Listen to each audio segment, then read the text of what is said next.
여러분 안녕하십니까? 지검독입니다. 3년 전 정밀 찌맞춤과 원리, 현장 찌맞춤, 그리고 잘 찌맞춤된 여러 채비가 어떻게 안착되는지 수중 상황까지 담은 영상을 만들었습니다. 정밀 찌맞춤의 교본이 되어 지금까지 조회수 75만이 넘었습니다. 꾸준히 다시 꺼내보는 유익한 영상을 배출한 진학세, 자랑스럽고 영광스럽게 생각합니다. 그 영상이 낚시를 시작하시는 초보분들에게 매우 유익하긴 합니다만 시간이 지나고 보면 그 영상은 납봉돌을 깎아가면서 외봉돌 찌맞춤을 한 것이었죠. 오랜 시간 우리 할아버지, 아버지부터 그런 방법으로 낚시를 해왔는데 가장 기본적인 개념이기 때문에 그렇게 설명을 드렸는데요. 요즘은 낚시 양상이 많이 바뀌었습니다. 요즘에는 기본 채비를 잡고 있는 홀더에 각기 다른 무게의 규격화되어 있는 바디를 결합시켜 낚시를 하는 것이 트렌드입니다. 정말 아직까지 많은 분들이 사랑해 주시는 수수유 편도 그렇게 설계되어 있죠. 그래서 수수유 편 정밀 찌맞춤을 문의해 보시는 분들이 많았습니다. 전에 제작한 찌맞춤의 교본에 기본적인 내용은 설명되어 있지만 오늘은 그 과정을 좀 더 자세히 설명드리고자 합니다. 납에서 해방된 요즘 낚시 트렌드에 맞춘 정밀 찌맞춤을 수수유를 가지고 새로운 교본을 쓰겠습니다. 먼저 찌맞춤의 기본 원리 다시 한번 설명드리도록 하겠습니다. 봉돌이 바닥에 닿는 것이 바닥 낚시죠. 그리고 붕어가 물속 바닥에서 떡밥이 달린 바늘을 물고 올라올 때 찌가 상승합니다. 찌하고 채비가 균형을 잘 맞추고 있었는데 붕어가 채비를 물어 올리니까 그 균형이 파괴되면서 찌가 솟아오르는 것이죠. 이 상승하는 낚시를 올림 낚시라고 합니다. 찌가 올라간다는 원리에서 나온 단순한 명칭이죠. 간단합니다. 정리를 하면 내려가려고 하는 침력과 올라오려고 하는 찌의 부력이 이 두 가지의 힘이 만나는데 이 균형을 어떻게 맞추느냐, 그것이 바로 찌맞춤이라는 것입니다. 이 두 가지의 힘을 상쇄시켜야 봉돌은 바닥에서, 찌는 수면 위에서 보통 한 두목을 내놓고 평온한 상태로 붕어를 기다리게 되는 것입니다. 자, 이전 찌맞춤은 어땠습니까? 찌의 부력보다 약간 무거운 봉돌, 납봉돌이죠. 약간 무거운 봉돌을 달아서 수심을 맞추고 조금씩 깎으면서 찌맞춤을 했습니다. 지금은 좀 달라졌죠. 수수유로 설명을 해보겠습니다. 먼저 수수유의 구성을 알아야 합니다. 여기 상단에 홀더가 있고 그 하단에 나사형 와이어, 스마트 와이어, 그 하단에 수수유용 스네이크가 붙어 있고 이 고리의 구멍에 바늘을 달아서 던져 놓는 형태입니다. 자, 그렇다면 이 수수유의 찌맞춤을 어떻게 하느냐? 여기 홀더 보이십니까? 수수유는 납을 깎으면서 무게를 맞추는 것이 아니라 이 홀더에 찌의 부력에 맞는 무게의 바디를 끼워서 찌와 채비 전체의 부력을 맞추면 됩니다. 물론 바디 대신에 편납을 감으셔도 되고요. 수수유를 사면 기본적으로 유동 수입벨 4가지를 줍니다. 요걸 끼워서 무게만 맞추시면 됩니다. 편하게 하시면 됩니다. 자, 그럼 어떤 무게가 맞는 것인지 그게 중요한 핵심이겠죠. 지금 이 찌는 70cm의 4호입니다. 찌 케이스에 부력을 적어놨는데요. 보시면 4.65g이라고 적혀 있습니다. 채비 전체의 무게가 이 부력과 맞으면 내려가려고 하는 침력과 올라가려는 부력이 상쇄되겠죠. 수수유 뒤편에 무게가 나와 있는데요. 2.19입니다. 홀더, 와이어, 스네이크의 무게까지가 2.19라는 것이죠. 그럼 빼보겠습니다. 찌부력 4.65 빼기 수수유 2.19 그럼 2.46이 남습니다. 여기서 중요한 점이 유동수이별입니다. 이 수수의 원리는 유동수이별이 유동을 하면서 찌가 올라올 때 끈적하게 잡아주는 역할을 합니다. 또 붕어가 가져가는 입질에는 유동수이별이 빠지면서 그 무게만큼 이물감이 적어진다는 원리죠. 그 정도야 아시겠지만 이 작은 이물감이 조과에 미치는 영향은 대단합니다. 그럼 유동수이별을 넣어야 하는데 몇 g짜리를 넣는 게 좋을까요? 저는 3대7을 선호합니다. 그렇다면 이 남아있는 무게 2.46 곱하기 0.3을 하면 0.738이 나옵니다.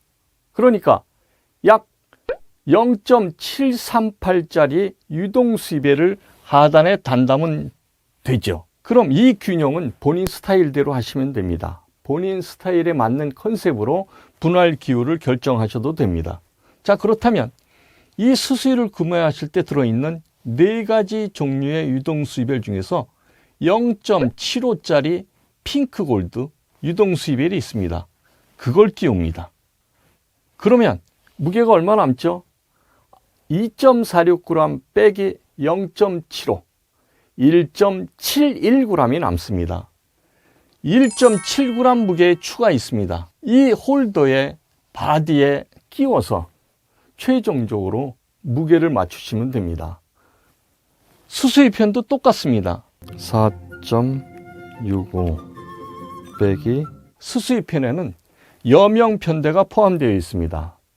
여명 편대든 팔콘 편대든 무게가 0.5g이기 때문에 수수의 편의 무게는 2.56g입니다. 그렇다면 지부력 4.65 빼기 2.56 그러면 2.09가 남습니다. 여기서 0.3을 곱하면 0.627이 되겠네요. 그렇다면 0.5g짜리 화이트 골드나 0.75짜리 핑크 골드를 끼우고 나머지 무게는 홀더의 바디추를 계산해서 끼우고 현장 찌맞춤을 하면 됩니다.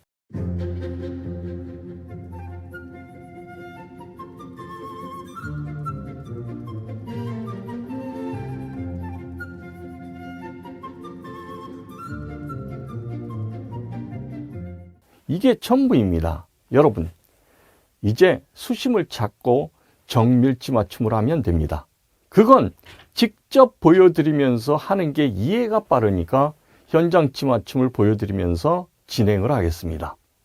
구독, 좋아요. 자, 여러분, 저는 수심을 알고 있지만 처음 가는 낚시터에서는 수심을 모릅니다. 그죠? 수심 모릅니다. 네, 대충 아마 2m는 넘을 겁니다. 그래도 이렇게 스토퍼를 이중 스토퍼 하나를 이렇게 내립니다. 여기 이중 스토퍼가 있죠? 검은 이중 스토퍼를 내립니다. 계속해서 내리겠습니다. 자, 계속해서 내려보겠습니다. 수심 모르는 처음 갔는데 한 2m 정도는 되겠죠. 그래서 한번 던져봅니다. 던져봐서 내려갑니다. 자, 아까 계산으로는 1.7g짜리 바디추를 쓰면 되는데 지금은 좀 더 무겁게 1.9g짜리로 세팅을 해서 던졌습니다. 자, 케미 고무 끝에만 살짝 나왔습니다. 그래서 올려줍니다. 이제 수심을 찾아야 되겠죠. 아까 내렸던 요 스토퍼를 다시 올려줍니다. 얼마인지 모르니까 한 1m만 더 올려보겠습니다. 1m 올렸습니다. 자, 보십시오. 자, 내려갑니다.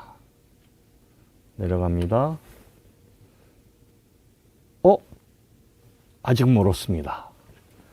아직 땅에 닿지 않았습니다. 자, 그래서 자, 다시 이 스토퍼를 올려줍니다. 올려줍니다. 자, 많이 올렸습니다. 보이시죠? 스토퍼를 이렇게 올렸습니다.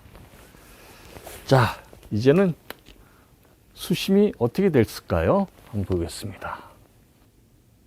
자, 아까는 케미 고무 끝만 살짝 나왔는데 지금은 어떻게 될까요? 지금은 어떻게 될까요?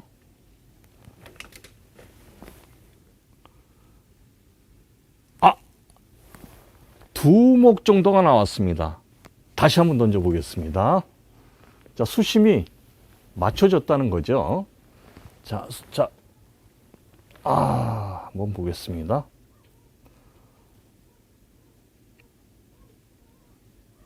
바람이 좀 불고 있습니다.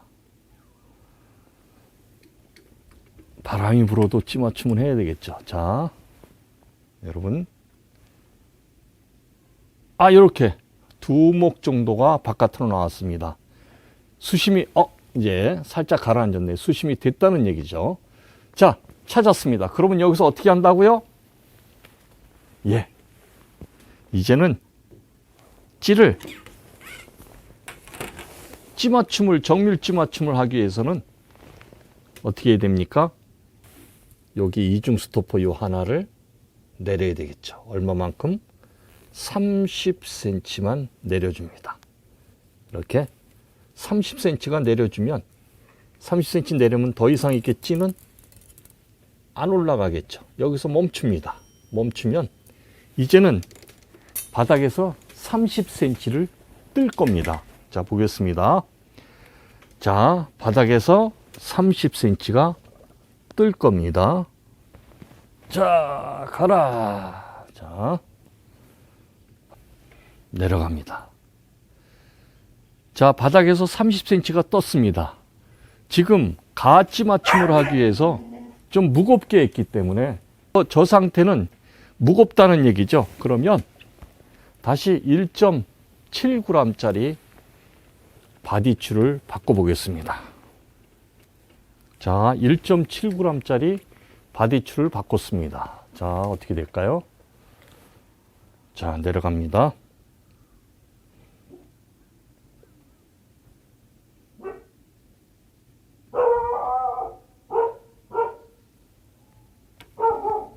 조용해!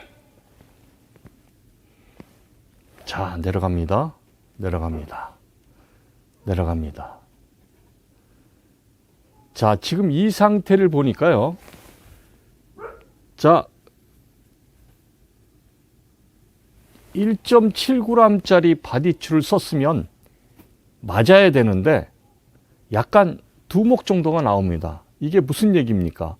여기에는 줄 무게도 있고 스토퍼 무게도 있기 때문에 1.71이 계산해서 나왔는데 1.7g이면 될 줄 알았는데 저렇게 두목 정도 올라왔다는 얘기는 찌 부력이 4.65가 아니라 조금 더 나간다는 거였죠. 모든 찌가 표시된 대로 그렇게 정확한 부력이 나오지는 않습니다. 그래서 반드시 현장 찌 맞춤을 해야 된다는 겁니다. 그럼 여기서 자, 오링 하나 끼워 보겠습니다. 자, 오링 하나 끼워 보겠습니다. 자, 오링을 하나 끼워 보겠습니다. 대자 오링 0.05짜리 대자 오링 하나를 끼웠습니다. 그럼 어떻게 될까요? 자, 여러분 맨 처음에 정밀찌 맞춤 할 때는 한목이 나올 때까지 하라고 그랬습니다. 한목이 나올 때까지. 자, 내려갑니다. 내려갑니다. 내려갑니다. 내려갑니다. 자, 한목이 나왔습니다. 자, 한목이 나왔습니다. 자, 이제 됐습니다. 조마만큼만 케미 고무 밑에까지 딸깍 가라앉혀 주면 됩니다. 그러면 다시 저 한목을 가라앉히는데 0.05짜리 대자 오링이 들어갔으니까 대자 오링을 하나 더 끼워 보겠습니다. 자, 대자 오링을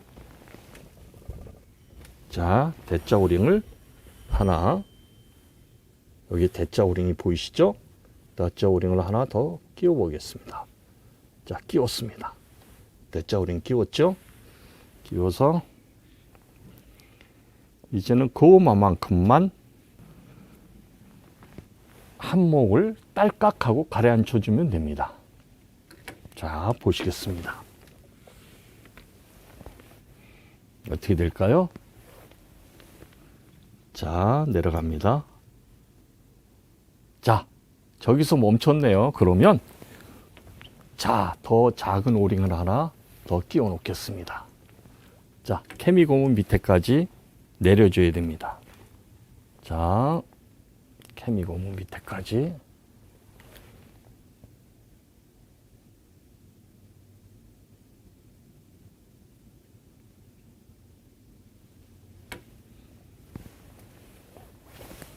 내려갑니다.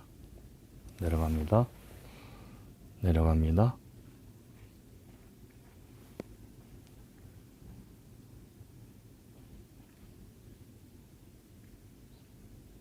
자, 이렇게 딸깍. 아, 이제 정밀지 맞춤이 된 겁니다. 자, 딸깍 했고요.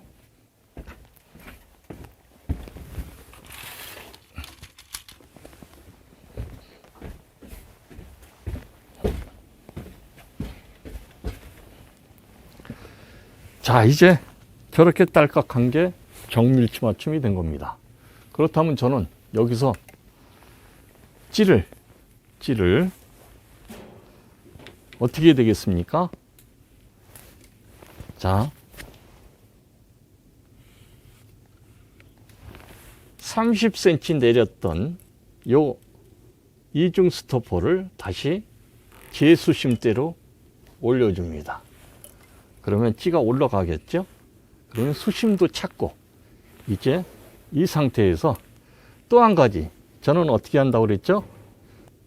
요 위에 케미를